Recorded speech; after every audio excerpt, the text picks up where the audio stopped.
L'enseignement à distance en période de couvre-feu, le contexte est plus que propice. Il faut sauver l'école sénégalaise. Sur ce plateau, nous recevons le promoteur d'école au Sénégal, Chérif Ndiaye. C'est un plaisir pour nous de vous recevoir ici à Sénéweb. Merci d'avoir répondu à notre invitation. Merci, Monsieur Diallo, pour cette invitation et je remercie également l'équipe de Sénéweb. Voilà, vous allez nous présenter rapidement votre plateforme École au Sénégal, fondée il y a de cela quelques années, mais vous avez commencé à émettre en 2013, si je ne me trompe pas. Alors, une brève présentation de votre plateforme École au Sénégal. C'est exactement ça. Merci pour cette opportunité-là. École au Sénégal est une plateforme web exclusivement dédiée à l'éducation. Donc, le slogan, c'est le numérique au service de l'éducation. Une plateforme qu'on a créée en 2012. 2012 était une année électorale, si vous vous rappelez. Et souvent en une année très tendue aussi. On avait vu que l'année scolaire était très mouvementée. On a même frôlé l'année blanche. Absolument. Ouais. Donc souvent en période d'année électorale, notamment quand il s'agit donc de l'élection présidentielle, il y a énormément de revendications de la part des enseignants, mais également des élèves. Ce qui fait qu'on note une année scolaire hachée. On avait frôlé, comme vous l'avez dit, l'année blanche. Et nous, en tant que passionnés du numérique, en tant qu'également acteurs, nous nous sommes dit qu'il est important qu'aujourd'hui, que les élèves ne puissent pas louper une année juste parce qu'il y a des syndicats qui revendiquent ou bien une partie également qui attendent une période électorale donc pour mettre la pression sur l'État quand on sait qu'on est dans un pays à ressources limitées, mais une bonne partie donc des ressources est dédiée également à l'éducation. Nous nous sommes dit en tant qu'acteurs donc du numérique, il était important pour nous de voir une autre alternative. Et comme alternative, c'était de produire le cours tel dispensé donc en classe, permettre à l'élève de pouvoir suivre ce même cours-là via donc, Internet. Donc c'est ça École au Sénégal. Aujourd'hui, c'est plus de 800 ressources donc, qui sont en ligne. C'est une plateforme donc 100% vidéo et avec à peu près donc 33 000 donc, abonnés à notre chaîne. 33 000 abonnés. Au départ, beaucoup de gens pensaient que c'était chimérique parce que quand il s'agit de l'enseignement élémentaire, moyen secondaire, on a eu cette habitude de voir le professeur en face de ses élèves. Ce rapport direct entre le professeur et ses élèves, c'était pédagogiquement soutenable et c'était plus que raisonnable. Mais aujourd'hui, le professeur est à distance de ses élèves. Comment est-ce qu'on peut gérer tout cela? Il faut savoir que le paradigme en termes d'apprentissage est en train donc d'évoluer. Évolution parce que on a de plus en plus donc d'enfants connectés, pour ne pas dire donc hyper connectés. Le challenge. Mais c'est pas partout au Sénégal, ça aussi il faut le noter. Oui, mais ça viendra. Après ceux qui sont connectés, il faudrait qu'ils aient des ressources de qualité et des ressources locales pour pouvoir faciliter leur apprentissage. Mais est-ce qu'il n'y a pas un risque de rupture d'égalité entre les élèves connectés qui ont la possibilité de se connecter et ceux qui n'en ont pas? Oui, il faudrait savoir que quand on parle d'éducation, c'est pour lutter normalement contre les inégalités. L'école classique ne répond pas forcément également à ça. Ça veut dire aujourd'hui, à l'heure où je vous parle, on a plus de 60% des enfants qui ne sont pas à l'école, malgré le fait qu'on y investit donc énormément de ressources. Il y a aussi des gens qui sont dans les abris provisoires. Absolument. On a plus de 1200 donc, abris provisoires. Est-ce qu'il faudrait s'attendre à ce que l'État règle tous ces problèmes-là pour pouvoir dire, OK, il est temps qu'on aille vers le numérique? Je pense que non. Le numérique doit être un accélérateur donc, de croissance au vrai sens du terme. Et pour qu'il ait croissance, il faut appuyer sur un levier qui est essentiel, c'est l'éducation. Parce que le fait de donner une éducation de qualité permet de sevrer la personne parce qu'il a ou elle a donc l'intellect et la capacité de production nécessaire pour pouvoir lui-même se développer. L'autre challenge qu'offre une telle plateforme, c'est qu'on promeut les meilleurs enseignants. Le meilleur enseignant qui était, je ne sais pas, dans un lycée Y, donc le lycée Lamine Gueye, par exemple, et à qui on confiait juste 50 personnes pour leur montée en compétences, on permet à cet enseignant-là, aujourd'hui, d'être vu par des milliers de personnes en un temps record. Ce que l'école classique n'offre pas. Vous voyez? Donc, ne voyez pas tout de suite l'inconvénient de dire tout le monde ne peut pas avoir accès à Internet, mais ceux qui y ont accès à Internet, il faudrait qu'ils aient accès aux meilleures ressources faites par des enseignants locaux. Voilà, le contexte actuel. La pandémie de Covid-19 semble nous dicter une nouvelle manière de voir les choses. Aujourd'hui, l'école sénégalaise semble être à la croisée des chemins avec un avenir incertain, mais qui se comprend dans ce contexte marqué par la Covid-19. On a besoin de l'enseignement à distance. Le ministère de l'Éducation est en train d'expérimenter ça à travers une plateforme numérique, à travers la TNT, mais l'Internet aussi n'est pas en reste. Vous, concrètement, qu'est-ce que vous proposez dans ce sens? Vous l'aviez dit, l'occasion fait le larron, même si on ne souhaitait pas que cette pandémie puisse venir donc nous dicter comment innover en termes donc d'apprentissage. Ce qu'il y a, c'est que dès qu'il y a eu les prémices de cette pandémie-là, nous, École au Sénégal, on a été saisis directement par le ministre de l'Éducation nationale. C'était un dimanche. J'étais au volant, le ministre m'a appelé. Je ne sais même pas comment est-ce qu'il a fait pour avoir mon numéro de téléphone. Et voici ce qu'il m'a dit. On m'a dit hier en Conseil des ministres que c'est toi qui détiens la solution. Je lui ai dit, mais vous êtes... C'est une question donc qui a été abordée en Conseil des ministres. En Conseil des ministres. Et votre nom a été cité et la plateforme, et quelqu'un lui a remis donc mes coordonnées. Il me dit, si on n'était pas un dimanche, j'allais te dire, il faudrait qu'on se voit aujourd'hui pour voir comment est-ce que ta plateforme peut sauver l'école sénégalaise. J'ai dit, bon, je veux dire, on n'est pas si prétentieux que ça, mais on est une plateforme qui peut contribuer à l'amélioration donc du système éducatif. Et étant sénégalais, la plateforme également s'appelle École au Sénégal, c'est qu'on l'a créée pour les élèves sénégalais. Si vous, ministre, vous pensez que notre plateforme également est une alternative réelle, on est ouvert donc à vous rencontrer. C'est là qu'on s'est vu le lundi, donc ça veut dire le lendemain, avec son staff, c'est-à-dire son directeur de cabinet, le secrétaire général, le responsable donc, des ressources numériques et ses autres collaborateurs. Nous, École au Sénégal, également, on est parti avec notre équipe. En échangeant, séance tenante, on leur a dit, ils nous ont dit qu'ils sont en cours de ressources numériques en tant qu'État. Nous, École au Sénégal, on a dit, on vous donne l'ensemble des cours qu'on a et libre à vous donc de faire donc la promotion. Il y a aussi l'ADIE qui est à côté, qui peut être aussi mise à profit. Oui, l'ADIE, c'est plus pour la connectivité. La connectivité, absolument. La connectivité, c'est quelque chose d'extrêmement important, mais il n'y a pas eu de convention ADIE École au Sénégal, même si du temps de Hassoum, donc Hassoum One, qui,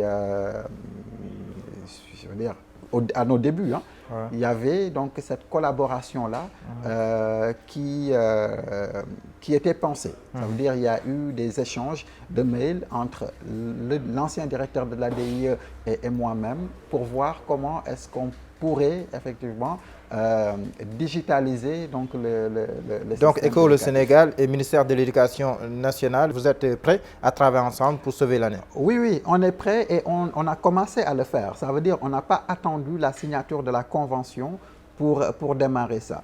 Mais il y a des défis à relever, vous l'avez dit tout à l'heure, c'est l'accessibilité. On peut produire, mais il est important que les autres acteurs puissent jouer leur rôle réel. Quand je parle d'acteurs, c'est les opérateurs. téléphoniques ou les fournisseurs d'accès à Internet. Il est important qu'également que l'autorité de régulation, l'ARTP, puisse jouer son rôle pour permettre à plus de Sénégalais, de citoyens, d'élèves d'avoir accès à Internet. Ça devrait coûter combien cette collaboration en termes de coûts? En termes de coûts, c'est quand même important. Il faut savoir que même si nous, on est une plateforme sociale, cela ne veut pas dire qu'on travaille avec des bénévoles. Les enseignants qui acceptent donc de partager leur savoir via notre plateforme sont intéressés. Même si on ne peut pas, je suis convaincu, on ne peut pas aujourd'hui acheter le savoir. Mais il est important que quelqu'un qui puisse prendre son temps, qui puisse, et sa générosité puisse être donc rémunéré, même si c'est une rémunération donc insignifiante. Donc l'ensemble de nos enseignants aujourd'hui est intéressé. Okay? Donc c'est des conventions qu'on a avec eux où tous les mois, je veux dire, on voit par rapport aux cours qu'ils ont produits et puis on les intéresse de la même manière que le staff donc, qui travaille avec moi. Il faut savoir qu'aujourd'hui, en termes d'acteurs, on est à peu près, donc, en termes de ressources qui interagissent sur la plateforme, on avoisine les 40 personnes. Ouais. Donc c'est quelque chose de lourd en termes donc, de finances. Est-ce qu'on peut toujours sauver cette année scolaire en cours? Il est important et nécessaire de sauver l'année. Et je pense que c'est dans l'ordre du possible, d'autant plus que le tiers du programme a été vu par une large majorité donc, des élèves. Ce qu'il faut, je donne moi comme astuce, il est important de faire les examens. Ça veut dire tout de suite qu'on fasse les examens avant mi-juillet. Si on ne fait pas d'examen avant mi-juillet, on donne les épreuves en fonction de ce qui a été déjà vu. Vous comprenez ce que je veux dire? Et ceux qui vont en terminale, ceux qui sont en classe de terminale et qui vont à l'université, bon, après, s'ils veulent améliorer donc, leur apprentissage, ils peuvent aller sur les ressources numériques une fois qu'ils aient décroché le bac. Cela dit, ça ne va pas être quelque chose d'évident. Tout simplement, on est dans un pays où depuis 2010, ça veut dire depuis plus de 10 ans, maintenant, on a moins de 40% de taux de réussite au bac. Qu'est-ce que ça veut dire? Ça veut dire que sur 10 élèves, il y a 3 qui réussissent. Ceux qui réussissent ne réussissent pas forcément à la première tentative. Il y en a qui avaient échoué l'année dernière et qui ont repris. Ça veut dire, l'année dernière, si on prend les chiffres du bac, c'était 34% de taux de réussite. Sur les 34% là, ce n'est pas juste des gens qui viennent donc faire le bac à la première tentative. Donc, il y a plus de personnes qui échouent que de personnes donc, qui réussissent. Et pourtant, pour venir jusque-là, c'est 13 ans d'études si la personne n'a pas redoublé entre-temps. Le numérique devient alors, je veux dire, quelque chose qui s'impose parce qu'on permet à la personne d'avoir accès aux ressources qu'elle souhaite pour faciliter son apprentissage. Et ce que je propose, moi, c'est qu'on ait l'année prochaine des classes mixtes. Ce n'est pas un système de double flux. Ça veut dire qu'il y ait un volet numérique. Qu'il y ait un volet numérique et qu'il y ait des enseignants qui sont prêts, je veux dire, à s'adapter.